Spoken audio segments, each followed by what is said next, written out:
မနက်သားတငယ်ချင်းတွေမင်္ဂလာပါဗျပြီးခဲ့တဲ့ဘက်ကကျွန်တော် line မော်တင်တာပေါ့နော်ရှေ့ပေါင်း9တလိုင်းပေါ့နော်ရှေ့ပေါင်း1တလိုင်းကျွန်တော် break ကိုခြံထားခဲ့တာပေါ့နော်မမတွေအတွက်ငဲ့ပြီးတော့ break line ကိုကျွန်တော်ခြံပြီးပြထားခဲ့တာကျွန်တော်ဒါ break 8မမကွယ်အားလုံး break 8ကိုထုတ်တာဒါကုန်သိပါပဲနော် break 8ကိုတခါလေးပြလိုက်ရင်83ခုဆိုတဲ့ကဏ္ဍကတန်းထွက်လာတာပေါ့နော်ကျွန်တော်ကရှေ့ပေါင်း1ကို83ရွဲဆိုပြီးတော့9ရွဲတွေကနေပြီးတော့ပေါ့နော်ရှေ့ပေါင်း1ဆိုတော့8338 29ခွန်4 6513ညတွင်း9တွေကမှ83ရွဲတွဲအကြိုက်ဆုံးဆိုတင်ပေးခဲ့တာပေါ့နော်အဲ့ဒီလိုက်မှာ break ကလည်း break 8ခွန်ဘိန်းနဲ့ရတာ83ခွန်လို့2 all ဒီထည့်လိုက်တာပေါ့နော်ရှေ့ပေါင်း1နဲ့ရှေ့ပေါင်း9နဲ့ကျတော့639ဆိုပြီးတော့ပါ all ဒီထည့်လိုက်တာပေါ့ပါ all ဒီရှေ့ပေါင်း9ကမပေးဘဲနဲ့2 all ဒီရှေ့ပေါင်း1က83ခွန်ပါပါတယ်နော်ဟုတ်လဲတဲ့လူပေါက်တယ်ကျွန်တော်စီလဲမုံဘိုးလွှဲပါတယ်နော်ဟုတ်ကျေးဇူးတင်ပါတယ်ဟုတ်ဒီ line တွေဒါအကောင်းပါလေနော်ဒီ line ခုပြမယ် line ရတယ်တခုမကောင်းတာကကျွန်တော် line လေးတွေမှန်ပြီးတော့ကြည့်ရှုသူတွေများလာပြီဆိုရင်ကျွန်တော် Facebook ကောင်းတွေကိုဖြက်ချတဲ့လူတွေကအများတန်းရှိနေတာဟုတ်ပြင်တကယ်ချင်း9000နဲ့မင်းတပ်သားဆိုတဲ့အကောင့်တစ်ကောက်ဖြက်ချခံလိုက်ရပါတယ်နော်ဒီအကောင့်ကြံပါသေးတယ်ပြီးတော့ကိုကြီးကျော်ဆိုပြီးတော့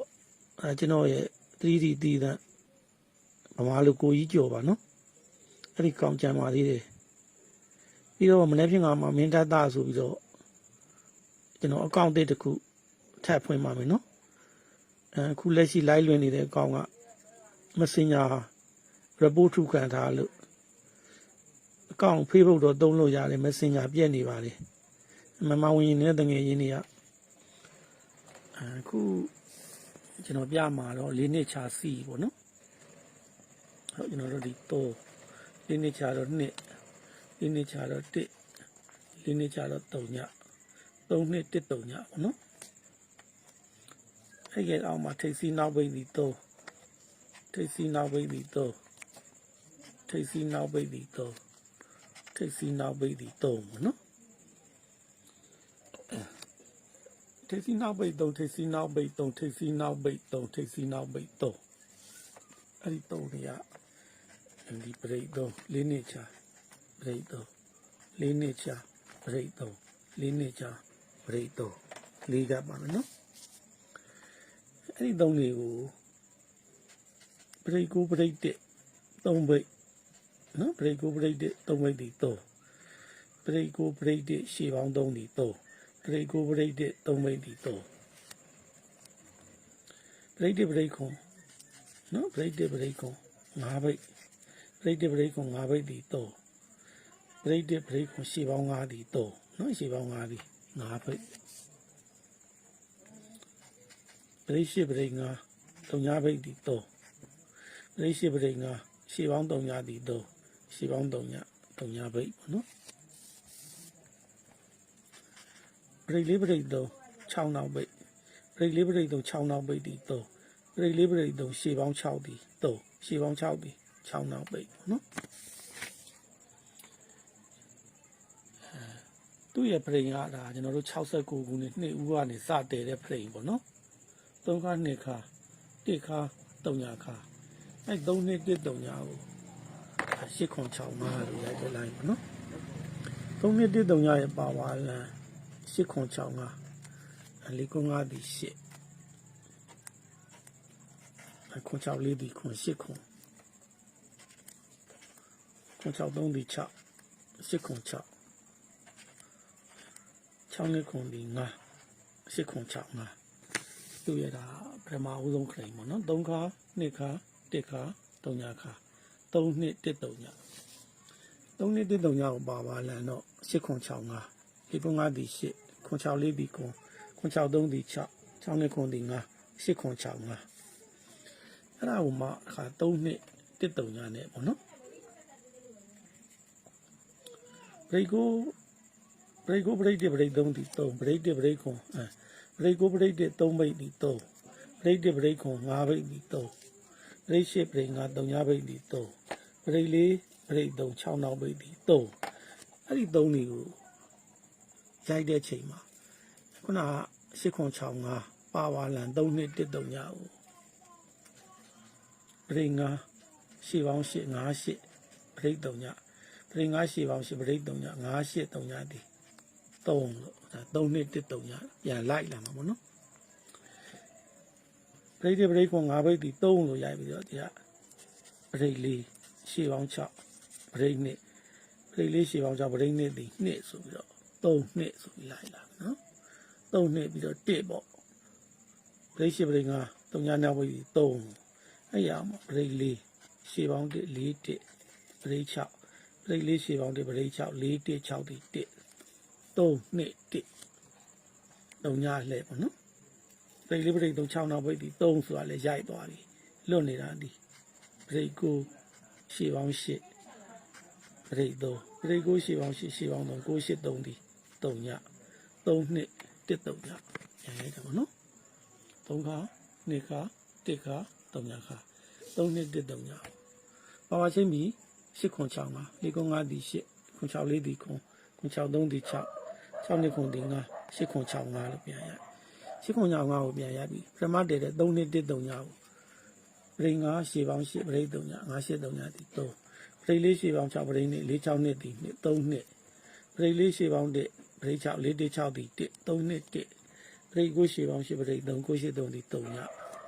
နော်3နှစ်1 3ညရိုက်သွားပြီအဲ့ဒီ3နှစ်1 3ညကို3ကို1ဒီ3ခွန်6ကိုဒီနှစ်3နှစ်ခွန်နှစ်နှစ်ဒီ3နှစ်1 3ည3ခွန်ဒီ3ည3နှစ်1 3ညဒါပြီးခဲ့တဲ့ဘက်ကဒီ line လေးကိုကျွန်တော်မကြည့်လိုက်လို့ပေါ့နော်ဒီ line လေးကိုကျွန်တော်တို့ကြည့်လိုက်လို့ရင်ရှေ့ပေါင်း1နဲ့ခွန်နောက်ဘိတ်မှာပရိတ်8ကိုရတာ3 8ခွန်ဆိုပြီးတော့ဩွက်တင်မိမှာပေါ့နော်အခုတော့8 3ခွန်ဆိုပြီးတော့ဒီခွား30 line ကိုကျွန်တော်မကြည့်မိလိုက်ဘူးပေါ့နော်3နှစ်1 3ညပေါ့နော်3နှစ်1 3ညလောက်ပါ နော်3ကို1ဒီ3ခွန်6ကိုဒီနဲ့3နှစ်ခွန်နှစ်နှစ်ဒီ3နှစ်1 3ည3ခွန်ဒီ3ည3နှစ်1 3ညလောက်ပါပြီးတော့ခုနကကျွန်တော်တို့ရိုက်ခဲ့တဲ့ပရိကိုပရိတ်3နောက်ဘိတ်ဒီ3ပရိတ်1ပရိတ်ခွန်5နောက်ဘိတ်ဒီ3ပရိတ်8ပရိတ်5 3ညနောက်ဘိတ်ဒီ3ပရိတ်4ပရိတ်3 6နောက်ဘိတ်ဒီ3 4ချက်ပေါ့နော်3 4ချက်ကိုပါဝါလန်ရင်8 4ချက်ပေါ့3ခု1ဒီ3လို့ရိုက်ပြီးတော့3နဲ့ပရိတ်5ဒီ8 3 3 3 3 3လို့ပါဝါချမ်းပြီး8 8 8 8လို့ရိုက်တော့မှာ3ခု1ဒီ3ခွန်6 9ဒီ2နော်3နှစ်ရိုက်တော့ဒီမှာ3ညခါနဲ့ပရိတ်8ဒီ8နော်3ရပါဝါ8 3ခါနဲ့ပရိတ်5ဒီ8 3ညခါနဲ့ပရိတ်8ဒီ8 3နှစ်1လို့ရိုက်တော့လေခွန်ခါနဲ့ပရိတ်1ဒီ8နော်ခွန်ခါနဲ့ပရိတ်1ဒီ8 3နှစ်1 3ည3ည3ခွန်ဒီ3ညလို့လည်းရိုက်ပါပြီအဲ့ဒါ8ရိုက်ဖို့8ခါနဲ့ပရိတ်3ညနဲ့မှ8လို့ရိုက်မှာနော်ဥပမာ9နှစ်ပေါ့နော်ကျွန်တော်ထည့်ပေးလိုက်တယ်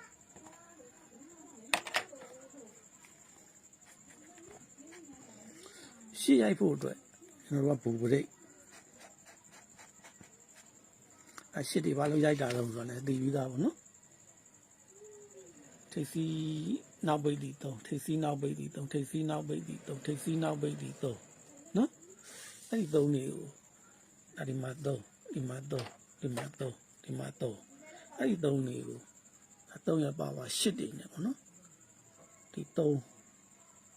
3ခါနဲ့ပရိတ်5ဒီ8 3ညခါနဲ့ပရိတ်8ဒီ8ခွန်ခါနဲ့ပရိတ်1ဒီ8ခါနဲ့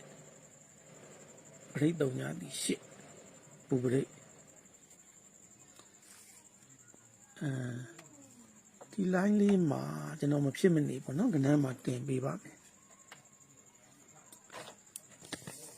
တကယ်တမ်းဒါပါပဲနော်3တနည်းဒီ6နှစ်3ည3ဒီ5 6 5တစ်ကိုလေးဒီ4 6 5လေး3ည3 3ညဒီ3 6 5 4 3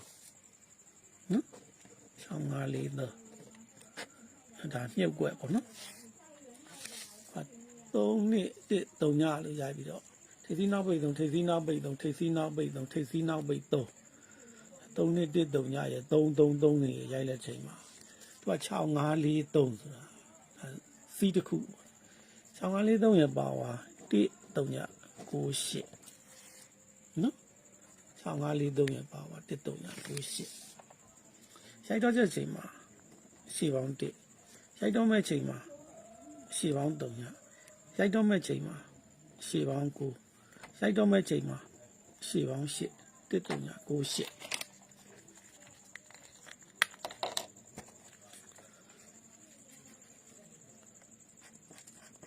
ဒီ3ည9 8အဲ့ဒီ3ည9 8နော်အဲ့ဒီ3ည9 8ကိုဒီဟာ3နှစ်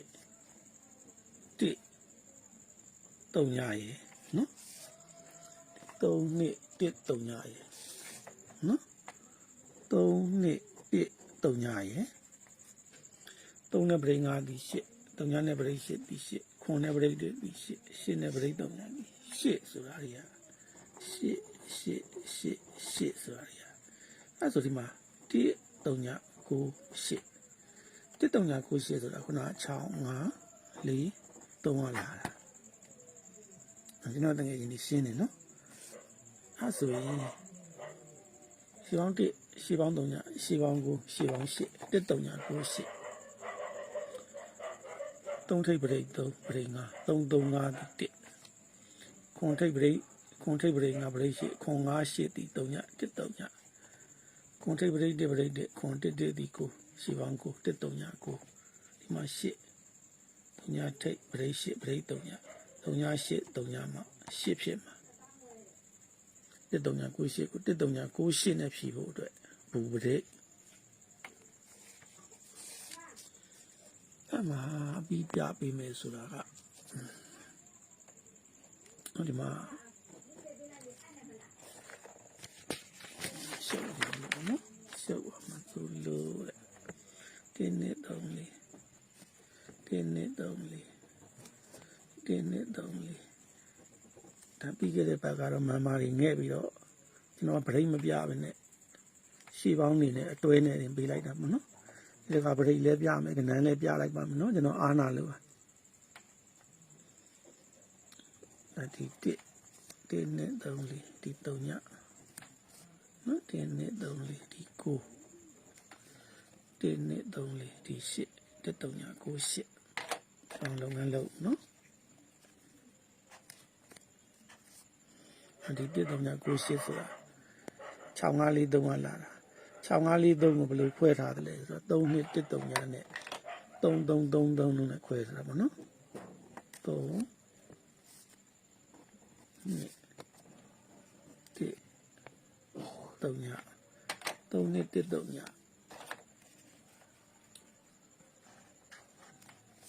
3နှစ်1 3ညနဲ့3 3 3 3ဆိုတဲ့နေရာမှာသူက8 8 8 8နဲ့ပါဝါနဲ့တွားတာပေါ့နော်ဒီ3နဲ့ပရိတ်5ဒီ8 3ညနဲ့ပရိတ်8ဒီ8 ခွန်နဲ့ပရိတ်တဲ့ဒီရှစ်နဲ့ပရိတ်3ညာဒီရှစ်ပရိတ်30 20ပေါ့နော်ဒီကတဲ့ဘက်ကကျွန်တော်ပရိတ်ကိုခြံထားခဲ့လို့လိုက်မောတကယ်ရင်းနေမပေါက်လိုက်တာပေါ့နော်မန်မာရီအတွက်တော့မခြံပါဘူးပရိတ်ရှစ်မှာပရိတ်ရှစ်အဲ့ဒီစင်ကိုရောက်လာပြီအဲ့ဒါဆိုရင်ကျွန်တော်တို့ကဒီလေးတွေပေါ့နော်30ဒီလေး1 2 3 4 36ဒီလေး1 2 3 4 20ဒီလေး1 2 3 4ခွန်3ညာခွန်ဒီလေးလေးချက်ကိုလေးချက်ကိုဒါ3ညာခါနဲ့3ညာခါနဲ့ပရိတ်ကိုမပြတော့အောင်နော်မွေးကနန်းလဲအောင်ပါအဲ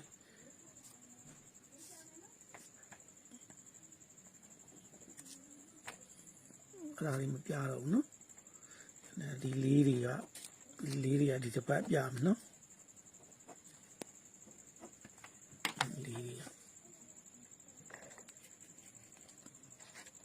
လေးပေါ့နော်လေးရဲ့ပါဝါကို199ဒီကို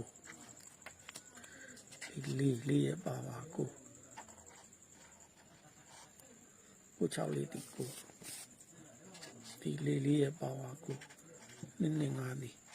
ကိုဒီလေးပေါ့နော်ခွန်3 9ဒီ9နဲ့9ထိ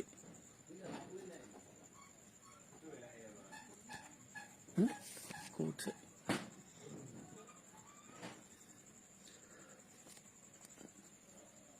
ဒီကိုဒီကို6လေးဒီကို2 5ဒီကိုခွန်3 9ဒီကို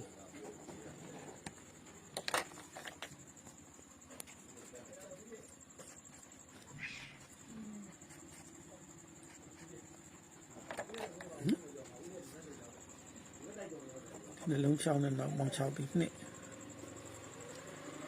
နှလုံးခွန်နဲ့နောက်ပေါင်း4ဒီ1ဒီနှလုံးလေးနဲ့နောက်ပေါင်း6ဒီ3ည1 1 3ညဒီနှလုံး8နဲ့နောက်ပေါင်း1ဒီ9 1 1 3ည9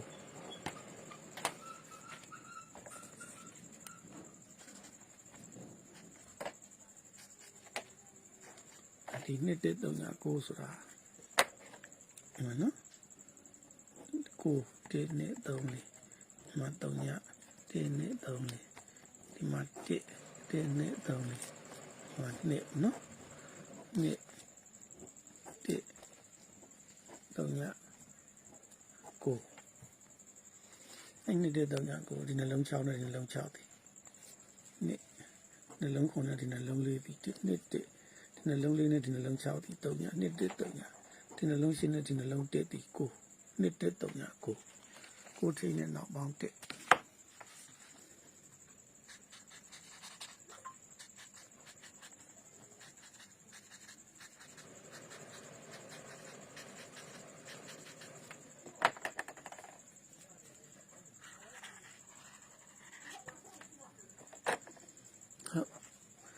ပြီးခဲ့တဲ့ဘက်ကကျွန်တော်ရှေ့ပေါင်း1 8 3လွဲလို့ပြပြီးတော့ပရိတ်78ခွန်ပိတ်လိုက်ရုံပဲကျွန်တော်မန်မာရီအတွက်ခြံလိုက်လို့လိုင်းမောတငယ်ရင်းနေတကယ်အားနာမိပါတယ်ဟုတ်ဒီမှာတော့ဒီတစ်ဖိုင်မှာတော့ကျွန်တော်ခဏမှထည့်ပြလိုက်ပါတယ်အောင်မြင်ကြပါစေ